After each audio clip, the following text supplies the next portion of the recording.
Just before we get started with today's video, I do want to say that it's brought to you by another channel that I host called Highlight History. It's a channel about history. Shocking. Recent topics include whether George Washington's doctors killed him. They kinda did. The man who stole the crown jewels and got away with it, pretty much, and much, much more. Check it out through the link below, and don't forget to smash that subscribe button. Let's get into it. In 1999, British radiologist Nicholas Strickland went on a holiday with a friend to the Caribbean island of Tobago. While exploring a deserted beach looking for seashells, the pair came upon a number of small, round, yellow-green fruits scattered among the fallen coconuts and mangoes. Intrigued, they decided to try the fruits and found them to be pleasantly sweet. But that pleasure was not to last. In a 2000 article in the British Medical Journal, Strickland describes what happened next. Moments later, we noticed a strange peppery feeling in our mouths, which gradually progressed to a burning, tearing sensation and tightness of the throat. The symptoms worsened over a couple of hours until we could barely swallow solid food because of the excruciating pain and the feeling of a huge, obstructing pharyngeal lump. Over the next 8 hours, our oral symptoms slowly began to subside, but our cervical lymph nodes became very tender and easily palpable. Recounting our experience to the locals elicited frank horror and incredulity, such was the fruit's poisonous reputation. What sort of educated person is like, yeah, I'll try the random fruit I found on the beach, why not? Indeed, Strickland and her friend were extraordinarily lucky to survive their ordeal, for the tree the innocuous-looking fruit had fallen from was none other than the manchineal, a plant so extraordinarily toxic that one cannot touch it, shelter beneath it, or even breathe the air around it without entering a world of hurt. It is widely considered to be the most dangerous tree in the world. Hippomane manzanella, also known as the beach apple, or in Spanish manzanilla de la muerta, the little apple of death, is a small shrub-like evergreen tree native to southern Florida, the Caribbean, Mexico, Central America, and northern South America. Reaching up to 15 meters in height, it is mostly found on beaches or in brackish swamps, where it often grows between mangrove trees. Manchineal is a member of the spurges, a large family of plants that includes the holiday poinsettia. But while contrary to popular belief, eating a poinsettia will not hurt you or your pets in the slightest, the manchineal packs an altogether nastier punch. Every part of the tree, from the roots to the leaves, is filled with a milky, latex-like sap containing a deadly cocktail of toxins including phorbol, hippomanin, mancinellin, apigenin, flores tophthalone, and phytostigamin. Of these, perhaps the nastiest is phorbol, a highly caustic chemical which on contact with the skin inflicts large, painful blisters and if splashed in the eyes, induces temporary blindness. Even breathing the air close to the tree is enough to cause slight lung damage. Phorbol is also highly soluble in water, meaning that anyone foolish enough to shelter under a manchineal tree during a rainstorm is likely to get soaked head to toe in the botanical equivalent of World War I mustard gas. In fact, phorbol is so corrosive it has been known to peel the paint off of cars. If ingested, the toxins in the manchineal sap and fruit can induce severe throat pain and swelling, vomiting, excruciating intestinal pain, psychological disturbances, and even death. Indeed, the tree's scientific name, Hippomane manzanella, literally translates to the little apples that drives horses mad. Among the many toxins found in the tree, one, physostigmine, is also found in the Calabar bean, which for centuries was used by the Efik people of southeast Nigeria as an ideal poison. According to Efik custom, a person accused of witchcraft would be made to drink a mixture of crushed up Calabar bean and water. If they died, they were guilty, but if they survived, usually by immediately vomiting up the poison, they would be declared innocent and released. If your reaction to this big pile of no is that the manchineal tree should be killed with fire, unfortunately you are once again out of luck, as the smoke from the burning tree can inflict severe damage on the eyes and lungs. The toxic properties of the manchineal have been known for centuries, the sap being used as a weapon by many Caribbean tribes such as the Arawak, Taino, Carib, and Calusa.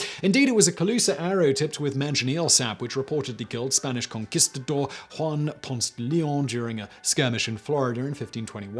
There are also reports of tribes tying their enemies to the trees as a form of torture, but not all of the tree's uses were so violent. The dried sap and fruit, for example, are used in traditional medicine to treat edema and urinary issues. And incredibly, despite its dangerous reputation, manchineal wood has been used for centuries by Caribbean carvers and cabinet makers. As cutting the trunk with an axe is too dangerous, the tree must instead be burned at the base, with the collector, one assumes, standing far, far away, and the wood is then dried in the sun for several days to destroy the toxins in the sap. Among the first Europeans to encounter the manchineel tree was Christopher Columbus, who gave it its traditional name of Little Apple of Death and described its effects on sailors who accidentally ate its fruit or cut down the tree for firewood. The tree was also commonly encountered during the Golden Age of piracy and appears in the memoirs of many 17th and 18th century buccaneers such as Basil Ringrose and William Stevens, as well as the diary of William Ellis, the surgeon on Captain James Cook's last voyage. At this point, you may be wondering, how on earth did the manchineel evolve to be so horrifically toxic? After all, most fruit-bearing trees depend on their fruit being eaten by animals in order to spread their seeds. But with the sole exception of the black-spined iguana, which is even known to live among the tree's branches with no ill effects, the manchineel is toxic to nearly every known animal.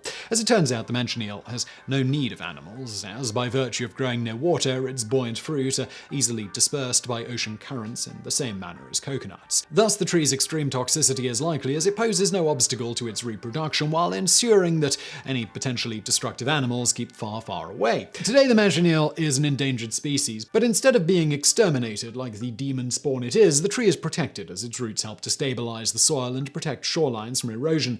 Consequently, manchineel trees in areas accessible to the public are often clearly marked with red paint, small fences, or explicit warning signs to make sure that nobody goes anywhere near them. While no deaths from eating manchineel fruit have been confirmed in modern times, dozens of cases of burns and blindness due to contact with its sap are reported every year. So, if you are ever on holiday in the Caribbean and come across a small tree with a reddish bark, spear-shaped leaves, and small yellow-green fruit, don't even think about it. Just walk away. And now for a bonus fact. A contender for the most dangerous tree in the world is one known colloquially as the murder tree. Cerebra odolam is a small hardwood tree, and you can see our video How Do They Differentiate Between Hardwood and Softwood Trees for more on that. And this tree, under favorable conditions, can grow to around 10 meters in height, and it's endemic to India and Southeast Asia. Despite its unassuming appearance, the tree hides a deadly secret inside the husk that contains its seeds. These seeds contain a cardiac glycoside called cerberin. Cerberin is incredibly toxic in relatively low doses, often killing its victims within a few hours, during which time they may suffer crippling stomach pain, diarrhea, irregular heart rhythm, vomiting, and sometimes a splitting headache. Eventually, once enough of it accumulates in your system, the cerberin will succeed in completely inhibiting the cellular sodium-potassium pump enzyme, screwing with the heart's electrical system and ultimately stopping it dead, very similar to how lethal injections in the United States work. And for reference, a single seed contains a lethal dose of cerberin for a typical adult human. While accidental ingestion of the inner seed is not completely unheard of due to the fruit being edible, if a little bitter, it is commonly used for murder and suicide in Indian coastal towns which border the sort of marshy swamplands that the trees like to grow in. Exactly how many people are killed each year due to someone having their food intentionally spiked with the seeds isn't clear because the poison produced by it doesn't show up on normal toxicology reports and is relatively unknown in many regions of the world. This has led some experts, such as French toxicologist Yvon Galliard, who published the results of a decade-long study on this very topic in the Journal of Enthopharmacology, to describe the plant as being perfect for murder. You see, most toxicologists, even if they've heard of the plant, will only test for cerberin poisoning if there's a strong suspicion the victim consumed something containing it prior to their death, because testing for cerberin poisoning is rather costly and requires the use of high-performance liquid chromatography coupled with mass spectrometry to detect with any degree of certainty. This is something that is not an option in many regions of the world anyway. Of course, those toxicologists who haven't heard of it would never even think to check. Because of this, the amount of deaths caused by Cerbera odolam poisoning is uncertain. That said, based on the documented instances that are known, which likely make up a small percentage of the actual total, the plant is responsible for at least a death per week in the South Indian state of Kerala alone, where the plant grows wild and in abundance and is responsible for an estimated 50% of plant poisoning cases annually in the region. You might wonder why a person being poisoned with such a seed wouldn't taste it, given its bitter flavor, but the seeds can easily be masked by putting them in a dish containing something like chilies that are prevalent to Indian cuisine. The taste can also be masked with sugar, and the vast majority of suicides committed via ingestion of the seeds is done by removing the seed from the outer husk and then crushing it and mixing it with raw cane sugar. Just a spoonful of medicine helps the medicine go down, and all that. Not the most pleasant way to die, but given it's freely available in places like Kerala and has a relatively certain outcome, it remains extremely popular. Interestingly, with the limited data we do have, including suicides and murders, it's noted that 75% of people who die via ingesting the seeds are women. Researchers at the Laboratory of Analytical Toxicology in Levutsuron speculate that this massive gender discrepancy is because the plant is being used to poison newly married wives who do not meet the exacting standards of some Indian families. However, beyond the murders, young women are also statistically more likely to use the seeds to commit suicide.